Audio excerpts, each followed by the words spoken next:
10 years ago, if someone said that birds were secretly government spies, you would just assume that they're mid-breakdown on public transport at 11 p.m. Now, if someone says the government has bird spies, they're just correct. China literally built bird-shaped surveillance drones. That's where we're at. We owe the conspiracy theorists an apology because suddenly every magpie feels like it's on a government payroll somewhere, reporting back to a 3-letter agency. But despite some conspiracy theories becoming true down the road, we are currently in a full-blown conspiracy crisis. Not just culturally, but algorithmically, emotionally, and spiritually. You used to have to look for conspiracy theories, but now they just find you. In your feed, in your group chats, in your third cousin's Facebook comments, chemtrails, clones, celebs glitching on live TV because they're apparently lizard people that are running some kind of worldwide underground syndicate, but still have to push 32 different tequila brands. But let's be honest, sometimes they're right. Governments have lied, corporations do cover things up, and if you make a million different wild and baseless claims, one of them is eventually going to stick. One of them will eventually be right. So when someone says do your own research, it's not completely wild, it's just that what counts as research now is a 60-second TikTok video and a gut feeling. So in this video, I want to talk about why conspiracy culture is thriving at the moment, how the internet has memeified delusion, because not everything is a psyop, despite what your uncle is sharing through some overly pixelated meme on Facebook. Sometimes the truth is just very boring, but boring doesn't go viral. The algorithmic pipeline to paranoia. Conspiracy theories used to be niche, but now they're as common as the tarot card girlies telling you that your ex is coming back. Humans are innately story driven. It's a survival mechanism. Storytelling was one of our first tools to warn, to teach, connect, and pass knowledge from generation to generation. It's why we cry during movies, why we get emotionally attached to fictional characters. It's why marketing works on us, whether we want to admit that or not, because there's always some kind of narrative attached to brands that you gravitate towards, that you relate to. Stories make us feel, stories draw us in. We are literally wired for storytelling and consuming narratives, and that's why we get so sucked into conspiracy theories. Because again, the truth is often very boring and not as compelling as a very well-told lie, especially when that lie is wrapped up in a TikTok edit, soundtracked by sad piano, and captioned with "this is what they don't want you to know." Who is they? I still don't know who they is. This mysterious they that doesn't want you to know anything, apparently. And we're not just passively consuming conspiracy theories anymore, we're actively binge watching them. And make zero mistake, you are absolutely internalizing that, and all of us are. We are living in the era of viral paranoia. Conspiracies aren't whispered in dark corners anymore, they're everywhere. Low effort, high drama videos spread faster than any scientific study ever could. No sources, no citations, just a confident delivery and emotional bait. But in the age of the internet, that's more than enough. The algorithm doesn't care if something is true, it just cares if you engage with it. The kind of content that sparks emotions, fear, anger, outrage, those emotions drive engagement, and engagement drives reach. That's the whole machine. Critical thinking used to mean asking hard questions, challenging assumptions, and following the truth wherever it led, even if that was uncomfortable. Now it means posting a slideshow of some recycled JPEG files with dramatic music and calling it a deep dive. Doesn't even matter if there's no evidence. If the tone is serious enough and it confirms someone's suspicions, it passes as truth immediately. And with how fast we're scrolling through everything and consuming media, we're not going back to fact check every single thing that we see on a daily basis, but we are internalizing it. And subconsciously, we're building that into our own identities. So the line between fact and fiction doesn't just blur, really, it gets edited out entirely. Belief stops being about what is factual and real and takes a backseat to whatever gets the most attention. Now, I understand the allure of all of this and the allure of conspiracy theories because I was also 12 once and had an internet connection. I loved looking into conspiracy theories. We were all 12 once. We were all on the family desktop in 2008 reading about how Avril Lavigne was cloned and replaced. It was fun. It made the world seem strange and mysterious and a little bit dangerous, and like you had some secret knowledge that no one else knew about and that you weren't supposed to know about. But what is terrifying is that nearly 17 years later, grown adults are pushing those exact same stories with absolute conviction and even less critical thinking than we had as kids. So imagine my surprise when years later, all of these same conspiracy theories that I laughed at as a bored kid are now being treated as pure gospel by grown adults with jobs. What started as fringe entertainment has now morphed into mainstream belief. No irony, no skepticism, just full send. It is like they are skeptical of absolutely everything happening in the world except for the sketchy theory they found on the 9th page of some backdoor internet forum run by someone named Truth Seeker 420. No questions asked. The advice of professionals?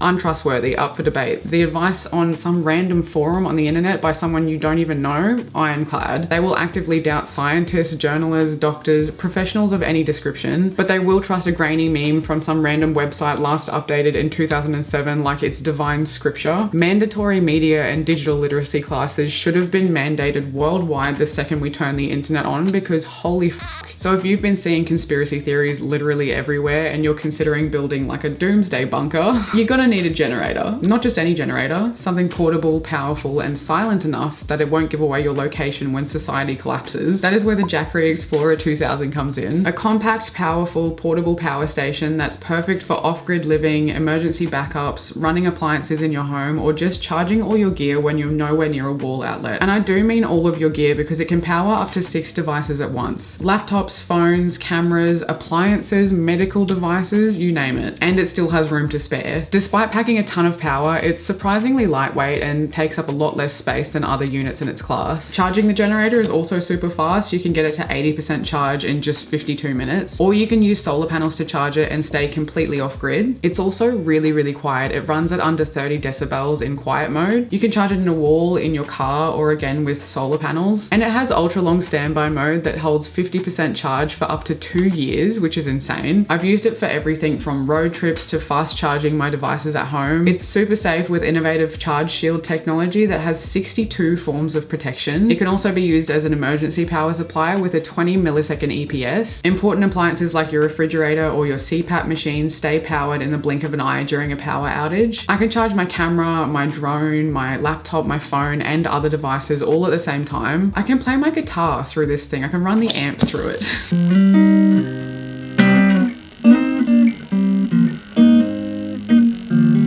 I can even run my coffee machine on this, which was the ultimate test for me personally. Everything can be controlled through the app, which is really intuitive and easy to use. You can turn the generator on and off through the app, and you can also see how charged it is and how much power it's using. So check out the Jackery Explorer 2000 using my link below, and thanks again to Jackery for sponsoring this video. So why are we so prone to conspiracy right now? Let's be clear, this isn't about stupidity. Well, some of it is probably about stupidity. Some people are wildly gullible. But at its core, the conspiracy theory crisis is more about emotional vulnerability, believe it or not.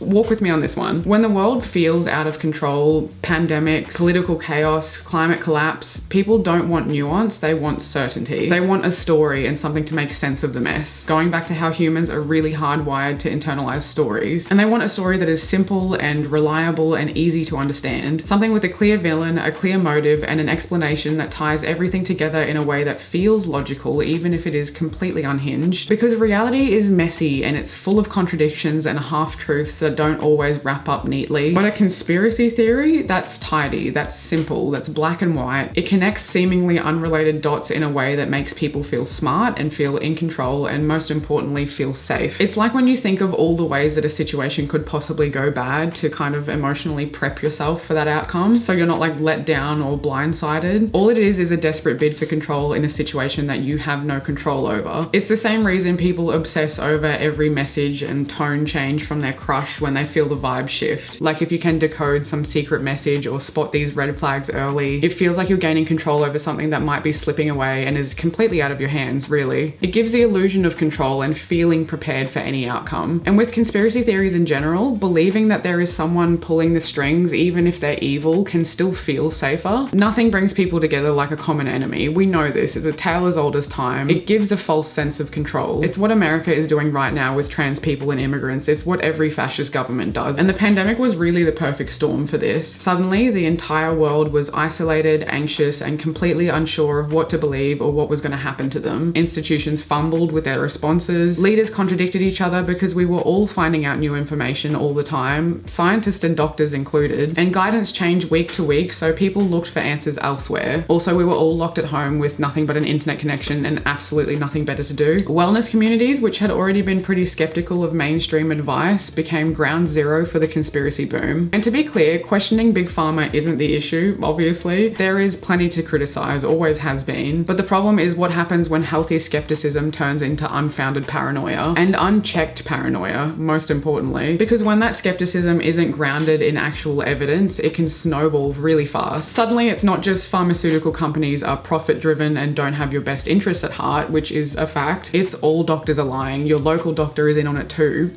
somehow. Every nurse in the country is part of an agenda. The government wants us all dead. The vaccines have 5G in them, which, by the way, I'm still waiting for mine to be connected. If anyone's got an update on that, please let me know. The truth felt chaotic and out of control because it was. We didn't know what was going on. No one did. But conspiracy theories offered structure and a story, and one, importantly, that was easy to understand. A narrative with villains and victims. It was easier to believe that someone, some entity was secretly pulling all the strings and orchestrating it than to admit that no one really had a handle on the chaos. This was kind of spiraling out of everyone's control. Yes, bad actors can take advantage of that and did, but the end result is that conspiracy culture becomes the only place where people feel like they have an edge, like they know something we don't. Because at their heart, conspiracies aren't just ideas, they're kind of coping mechanisms in a backwards way. They are emotional comfort teddy bears for people who feel powerless. They give people someone to blame, and that feels a lot better than facing a chaotic, indifferent world head on. But the trade-off is a complete rejection of actual experts. Science has become suspicious. Intellectuals become our enemies for some reason. Anyone that can disprove their belief with facts becomes part of the cover-up. The excuse is baked into the argument. When they know their beliefs can be pretty easily disproven with science, they start to say science is wrong and untrustworthy and part of the agenda. And what it's done is lead to a rise in anti-intellectualism and a complete distrust of anyone who can disprove your conspiracies with facts, not feelings. Now let's talk about the phrase that has become the unofficial battle cry for conspiracy culture. I am referring to do your own research. Now on the surface, this sounds great. Looking below the surface, questioning authority, or at least attempting to, is generally a good thing. We're all for that. Slight problem. Spending 15 minutes Googling something does not make you a researcher, and I think half the problem is people don't actually know what researching means. Actual research involves things like designing a study, testing a hypothesis, collecting data under controlled conditions, submitting your findings for peer review, you know, like science. Actual science. Actual tested theories. Not just scrolling forums in the dark with Cheeto dust on your shirt and a hunch that the moon is hollow and filled with lizard politicians. But the internet and the post-pandemic society has completely flattened what we see as expertise. 10 years ago, you'd probably ask a doctor or a health professional for health advice. Someone who has dedicated their lives to studying and understanding it. Now it's just, I saw this guy on TikTok saying sunscreen causes depression, and he had a ring light and a podcast mic, so we believed him immediately. In trying so hard not to be sheeple, they have become more gullible than the average person, but just to a different shepherd. They'll take advice from anyone as long as it's not an expert. Because why would we trust someone who's dedicated their life to understanding a topic and researching it and knows more about it than any other person? Why would we take their word for it? Why are people okay? So instead they find their information from unverified sources on the internet. But here's the kicker. Search engines aren't neutral, nor is social media. They don't serve you the truth, they serve you the most clickable, ad-friendly, SEO optimized version of whatever you're looking for. The top result isn't necessarily correct, it's just paid to be there. The do your own research crowd is basically just being herded by algorithms. Whether it's Google, TikTok, Twitter, or whatever sanitized version of grok they're using that day, they yell about being free thinkers while also being herded into digital echo chambers by the same people that they're claiming to rebel against. So even when people think they're doing their due diligence, a lot of it is just confirmation bias with Wi-Fi. People already know what they want to believe. They're just looking for any link, blog, or suspiciously pixelated infographic to back that up. Being curious is one thing, but if you start the search already convinced of the conclusion, that's not research. That's just scrolling until you find someone that agrees with you. That's a hammer looking for a nail. So they're not doing research, they're binge watching their own confirmation bias and calling anyone that disagrees a sheep that works for the Matrix. The paradox of the conspiracy theory that can't be killed, aka why you can't really argue with that contrarian cousin at Christmas lunch. One of the biggest red flags that you're dealing with a bad faith conspiracy theory is that it can't be disproven, like by design. This is what's known as falsifiability, a foundational principle of actual science and logic. It means that in order for something to be taken seriously as a theory, it also has to be able to be proven wrong. That is, if new reliable evidence comes to light. For example, if I make the claim that all dogs are Labradors and you come in with a pit bull, I can be proven wrong and I have to admit that I'm wrong and not all dogs are Labradors because there is a pit bull in front of me.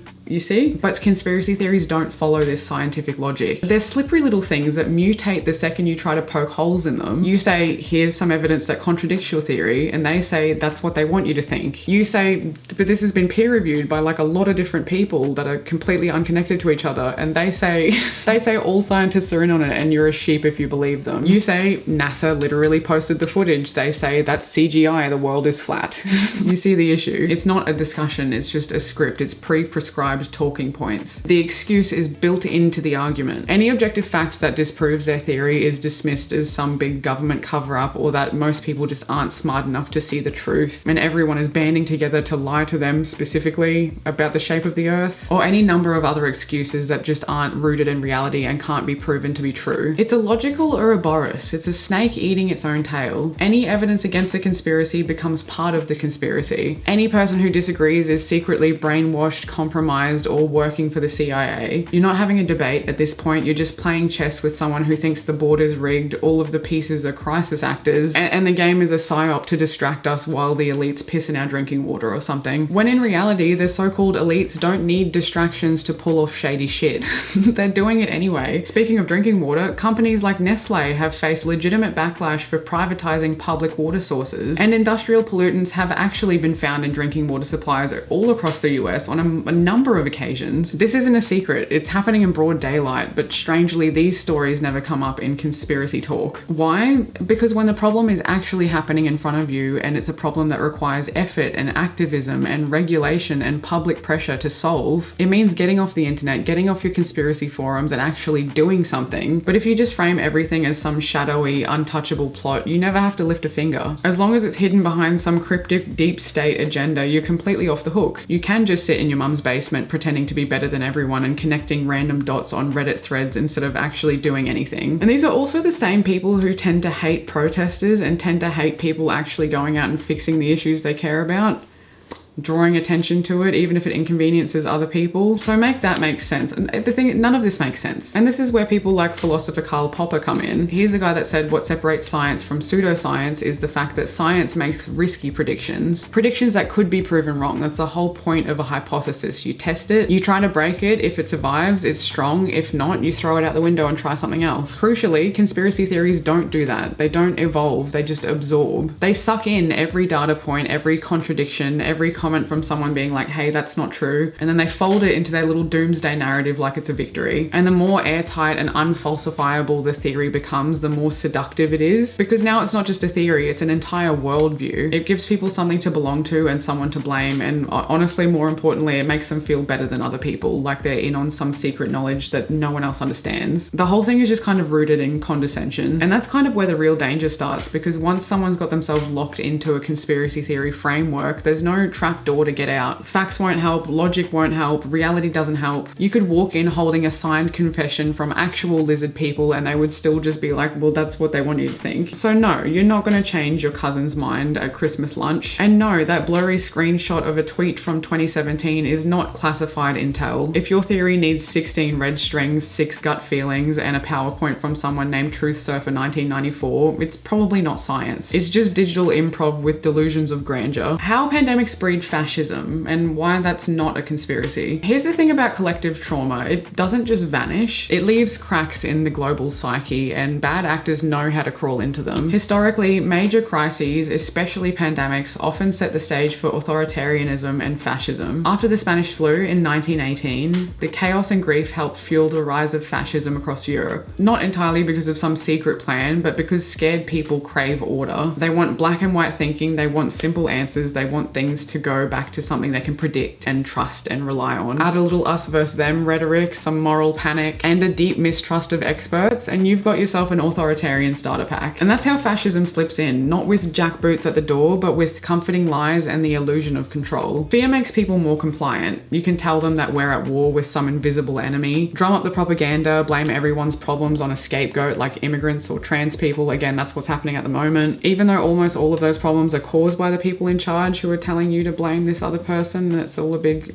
Anyway, do all that and suddenly things like surveillance and censorship and scapegoating seem to be reasonable. And that's also what conspiracies do best. They make chaos feel manageable. Again, they give you a villain, a narrative, a sense of control. And when an entire population is scared, grieving, and isolated, it becomes the perfect environment for false clarity and fake control to thrive. Scapegoating thrives in chaos. When people feel unstable, they will find someone, anyone, to blame. And rarely is it the ones actually in power that are being blamed. Instead, it's typically the outsiders, the immigrants, the minorities. Anyone who looks or thinks differently is seen as a threat. Even though, again, they don't hold the power. They're not the one calling the shots. It's the people in charge who are telling you to blame them. I don't know how people don't see this for what it is. But anyway, it's almost always the people in power telling you to blame minorities and experts as if they're not the ones creating this situation. And this is what is very clearly happening in the US right now. They always attack students and education systems first because those two things are the biggest threat to fascism. Having people being educated and informed is a no-go for fascism. And that's exactly what Trump did the second he took office. Trump didn't just complain about universities being too liberal, although he did, but he actively went after them. His administration